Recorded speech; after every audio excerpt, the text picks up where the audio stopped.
नमस्कार दोस्तों, आप सभी का फिर से स्वागत है एक धमाकेदार वीडियो में। दोस्तों, इतने दिनों की गिरावट के बाद आज हम लोगों को थोड़ा सा मार्केट में बढ़त देखने को मिली है। अचानक से आई इस बढ़त के पीछे क्या कारण है उसको भी हम लोग जानने वाले हैं। और क्या हम लोगों को कल की मार्केट फिर से ऐसे ही बढ़त के साथ देखने को मिलेगी या फिर से गिरावट करते हुए देखने को मिलेगी, उस पर भी चर्चा करेंगे। अंत में हम लोग इस वीडियो में ओआई डाटा भी चेक करने वाले हैं, उसके अकॉर्डिंग कौन से इंपॉर्टेंट लेवल्स निकल के आ रहे हैं जहां से मार्केट में अगेन गिरावट हो सकती है या उस लेवल को तोड़ता है तो वहां से बढ़त होते हुए हम लोग को देखने को मिल सकती है। ये सारी चीजें डिस्कस करने वाले हैं इस वीडियो में। उससे पहले अगर आप बीटीएसटी होल्डर हैं तो कल की मार्केट से रिलेटेड आपका कॉल होल्ड है या फिर पुट होल्ड है, एक बार कमेंट बॉक्स में जरूर बताइए, क्योंकि आगे इस पे भी हम लोग चर्चा करने वाले हैं कि मार्केट की ओपनिंग हम लोग को कैसी देखने को मिल सकती है। अब देखिए, यहाँ पे निफ्टी 50 हो गया, सेंसेक्स हो गया, निफ्टी आईटी हो गया, निफ्टी ऑटो सेक्टर हो गया, गिफ्ट निफ्टी हो गया, डाउ जोन्स हो गया, ये सारे के सारे ही आज पॉजिटिव रडार में देखने को मिले थे। और इसकी सबसे बड़ी वजह थी एक न्यूज, यानी कि एक न्यूज का इंपैक्ट मार्केट पे कितना ज्यादा पड़ता है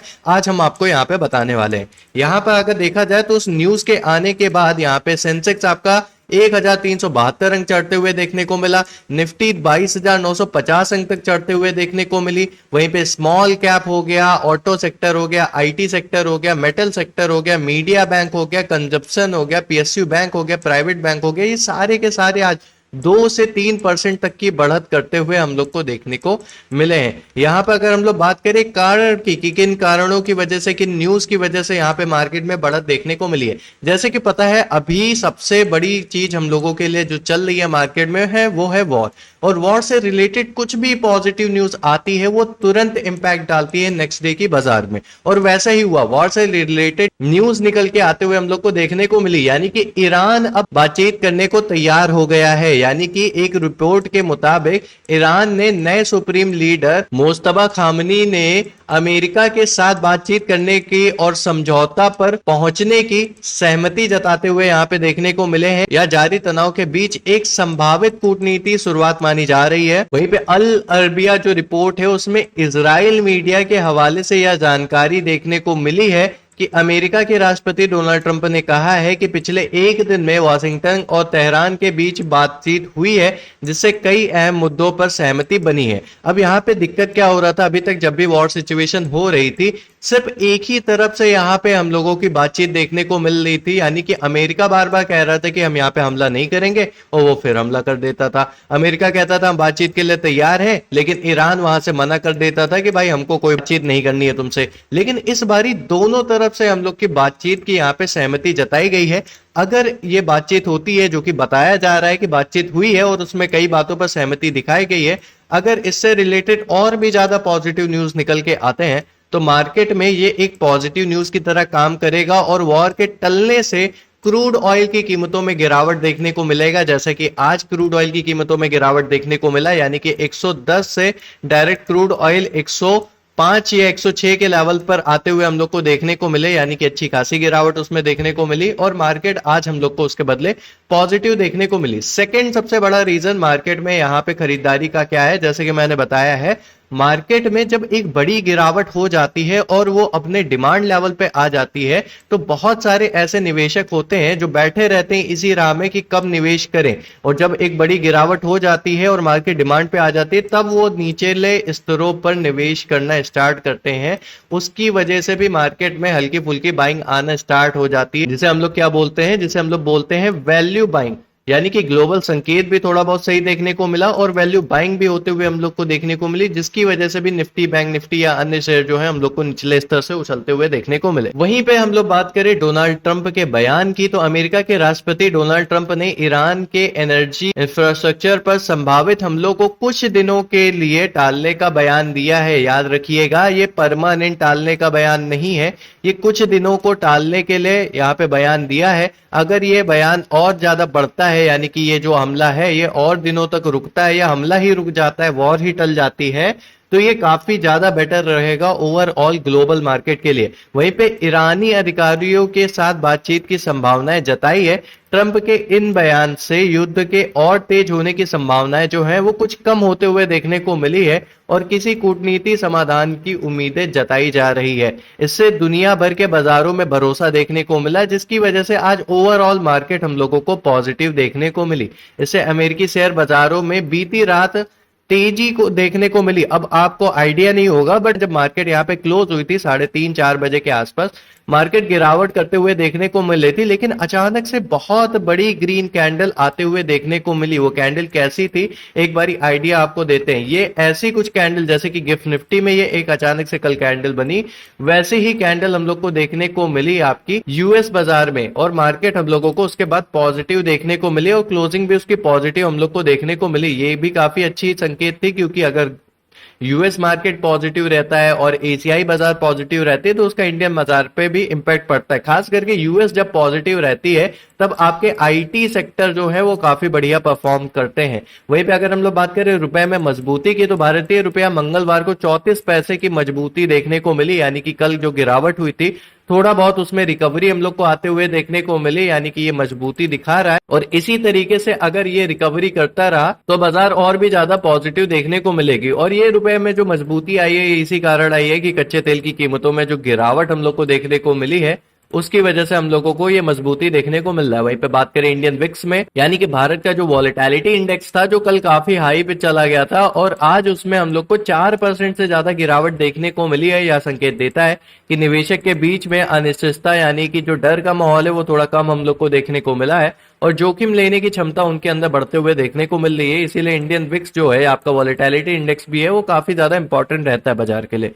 सबसे मेन कारण जो बात करें तो क्रूड ऑयल के दाम में नरमी हम लोग को देखने को मिली है। जैसे कि आपको पता है भारत जो है वो दूसरे देशों से तेल का आयात करता है, तो अगर जितना क्रूड ऑयल की कीमतें गिरेंगी उतना ज्यादा बेटर रहेगा हमारे इंडिया के लिए।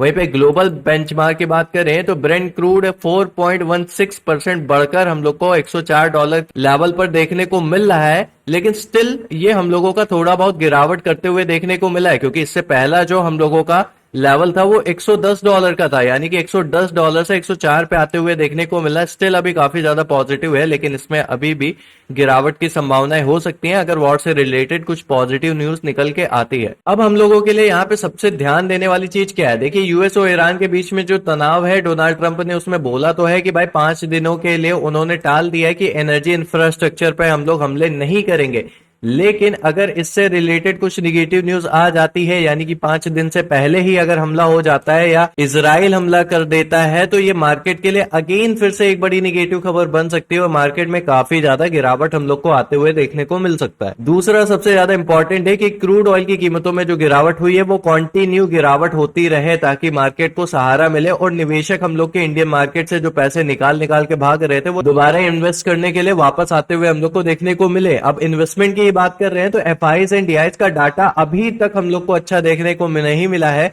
लगातार यहाँ पे बिकवाली हम लोग को देखने को मिली है। 23 मार्च को भी यहाँ पे करीब 10,414 करोड़ की बिकवाली हम लोग को देखने को मिली। उसके बदले में डीआईज ने खरीदारी तो की, जो कि मार्केट को थोड़ा बहुत सहारा जरूर दी, लेकिन ओवरऑल देखा जाए तो मार्केट में लगातार एफआईज की बिकवाली हुई है।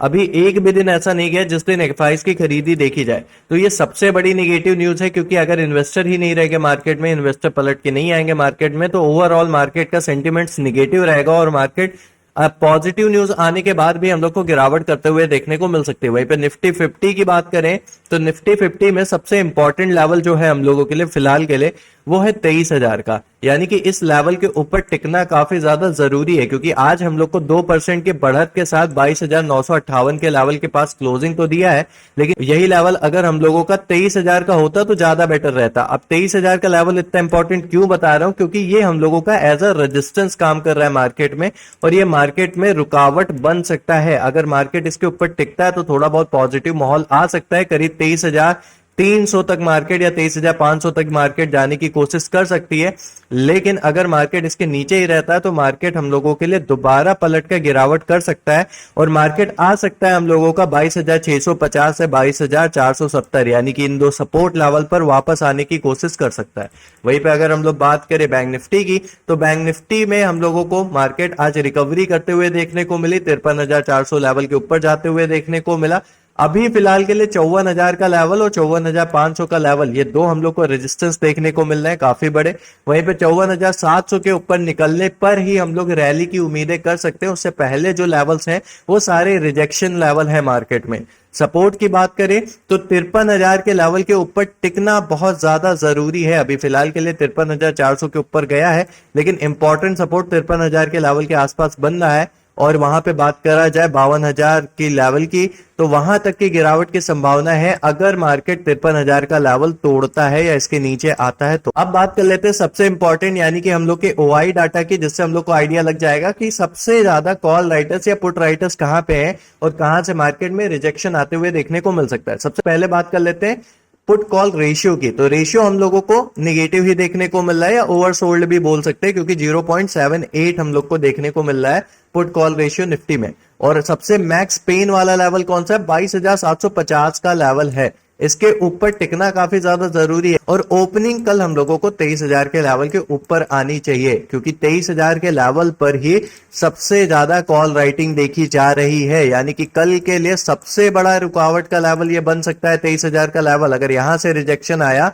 तो मार्केट अगेन फॉल कर सकती है 22,700, 22,800 या 22,600 के लेवल तक। वहीं पे हम लोग बात करें पुट राइटर्स के जोन की, तो 22,000 का जोन और 22,500 का जोन पे काफी ज्यादा पुट राइटिंग देखने को मिल रही है। यानी कि 22,500 के लेवल के ऊपर मार्केट हो सकता है टिकते हुए कल देखने को मिले अगर रिजेक्शन होता है तो। वहीं पे अगर हम लोग बात करें यहाँ पे बैंक निफ्टी की, तो बैंक निफ्टी का भी पीसीआर रेशियो हम लोग को ओवरसोल्ड ही देखने को मिल रहा है। बहुत ज्यादा मंदी का संकेत तो नहीं है, लेकिन हो सकता है यहाँ पे मार्केट फिर से एक रिजेक्शन लेके पॉजिटिव संकेत दिखाए। लेकिन सबसे बड़ा पेन वाला लेवल 53,000 और 53,500 के आसपास देखने को मिल रहा है। 54,000 का लेवल और 53,500 के लेवल पे सबसे ज्यादा कॉल राइटिंग देखने को मिल रही है और यहां से काफी ज्यादा एक्टिविटी देखने को मिल सकती है, यानी कि रिजेक्शंस वगैरह आते हुए हम लोग को देखने को मिल सकते हैं। और पुट रेशियो की बात करें, यानी कि वहीं पे पुट राइटर्स की लेवल की बात करें तो 52,000 का लेवल सबसे ज्यादा इंपॉर्टेंट है और 53,000 का लेवल सबसे ज्यादा इंपॉर्टेंट है। इन दो लेवल पे सबसे ज्यादा पुट राइटिंग देखी जा रही है, यानी कि ये एज अ फ्लोर की तरह काम करेंगे कल के दिन मार्केट में। एक बार इसी चीज को टेक्निकल एनालिसिस के माध्यम से समझ लेते हैं, ताकि जो भी कंफ्यूजन है वो आपको देखने को ना मिले। यहाँ पे अगर हम लोग मार्केट की क्लोजिंग देखने को मिले तो निफ्टी का तो भाई क्लियर है यहाँ पे कि भाई 23,000 के लेवल के ऊपर टिकना काफी ज्यादा जरूरी है। अगर 23,000 के लेवल के ऊपर टिकता है तो 23,300 या एटलीस्ट 23,200 के लेवल तक जाते हुए देखने को मिलेगा। अगर 23,000 के लेवल का भी ब्रेकआउट होता है तो 23,500 या 600 के लेवल भी जाते हुए देखने को मिल सकता है। वहीं पे अगर हम लोग बात करें 23,000 के लेवल से अगर रिजेक्शन होता है, यानी कि इसके ऊपर जाने में सक्षम नहीं होता है, यानी कि इसके ऊपर टिकता भी नहीं है ज्यादा देर तक, तो मार्केट कहां से रिजेक्ट होके कहां तक आ सकता है, यानी कि यहीं से हम लोग को रिजेक्शन देखने को मिल सकता है। करीब 22,923 के लेवल के नीचे अगर आता है तो वहां से रिजेक्शन आते आते हम लोगों को 22,600 या 24,490 के लेवल तक भी आते हुए हम लोग को देखने को मिल सकता है। बात करें अगर इसकी ओपनिंग की, तो ओपनिंग कैसी देखने को मिल सकती है? देखिए, मार्केट का ओवरऑल जो माहौल है वो पॉजिटिव हम लोग को फिलहाल के लिए देखने को मिल रहा है। हमले का जो यहाँ पे संभावनाएं थी वो 5 दिन के लिए टाली गई है कि भाई एनर्जी सप्लाईज पे 5 दिन तक तो हमला नहीं किया जाएगा, और अगर इसमें और कुछ बातचीत होकर पॉजिटिव न्यूज निकल के आती है तो मार्केट हो सकता है हम लोग को और पॉजिटिव जाते हुए देखने को मिले। लेकिन सबसे बड़ा जो चिंता का विषय है वो अभी भी एफआईज का डाटा है। एक बार आप एफआईज एंड डीआईज का डाटा चेक कर लीजिएगा, रात के 7 बजे के आसपास आएगा, आपको देखने को मिलेगा। मेरा व्यू क्या है मार्केट ओपनिंग से, तो अगेन मैं फ्लैट टू गैप डाउन ही ओपनिंग लेकर चलूंगा यहाँ पे। हालांकि आज थोड़ा शॉकिंग कर दिया मार्केट यहाँ पे हम लोग को थोड़ा सा गैप अप ओपनिंग देकर, क्योंकि मार्केट में अचानक से पॉजिटिव न्यूज आई, लेकिन फिर भी मैं flat to gap down opening का ही व्यू लेकर चल रहा हूँ। वहीं पे बात करें बैंक निफ्टी की, तो बैंक निफ्टी में काफी ज्यादा इंपॉर्टेंट हो जाएगा आपके लिए कि भाई 53,000 के लेवल के ऊपर टिकते हुए हम लोग को देखने को मिले, क्योंकि 53,000 का लेवल काफी ज्यादा इंपॉर्टेंट है। अगर इसके ऊपर टिकता है तो ये एज अ फ्लोर की तरह काम कर सकता है मार्केट में। लेकिन अगर यहीं से ही रिजेक्शन होता है, 53,000 के लेवल के नीचे ही रहता है या 52,745 के नीचे से ही रिजेक्शन आ जाता है, तो ये इसका जो नेक्स्ट लेवल है वो 52,500 से 52,000 के लेवल तक आते हुए देखने को मिल सकता है। काफी ज्यादा इंपॉर्टेंट रहेगा 53,000 के लेवल के ऊपर टिके। अगर 53,000 के लेवल के ऊपर टिकता है तो एटलीस्ट 53,200 से 53,600 के लेवल तक जाने की कोशिश कर सकता है। इसमें भी ओपनिंग कैसी रखेंगे? इसमें भी opening flat to gap down की ही हम लोग लेकर चल रहे हैं। मार्केट में फिलहाल के लिए पॉजिटिव न्यूज आई है, लेकिन बहुत ही ज्यादा पॉजिटिव न्यूज नहीं आई है, और ये जो हल्की फुल्की जो बाइंग आई भी है वो वैल्यू बाइंग की वजह से आई है, और यूएस मार्केट जो पॉजिटिव हुई थी उसकी वजह से हम लोग को ये बाइंग देखने को मिली है। अच्छा, कल सबसे ज्यादा आप इंपॉर्टेंट ये ध्यान रखिएगा कि गिफ्ट निफ्टी की ओपनिंग कैसी होती है। अगर इसकी ओपनिंग पॉजिटिव होती है और ये कंटिन्यूएशन करता है, यानी कि एग्जांपल के लिए अगर ये ओपन होता है 23,200 के लेवल के आसपास या 23,100 के लेवल के ऊपर ओपन होता है, तो मार्केट में हो सकता है थोड़ा बहुत पॉजिटिव हम लोग को देखने को मिले, लेकिन अगर ये 23,000 के लेवल से ही रिजेक्ट करके नीचे आता है या इसकी गैप डाउन ओपनिंग होती है तो फॉल के चांसेस यहाँ पे मार्केट में देखने को मिल सकते हैं। बाकी आज की वीडियो आपको कैसी लगी एक बार कमेंट बॉक्स में जरूर बताइएगा। टेलीग्राम का लिंक डिस्क्रिप्शन में, उसको जरूर ज्वाइन करिए। मिलते हैं नेक्स्ट वीडियो में, तब तक के लिए जय हिंद, वंदे मातरम, धन्यवाद।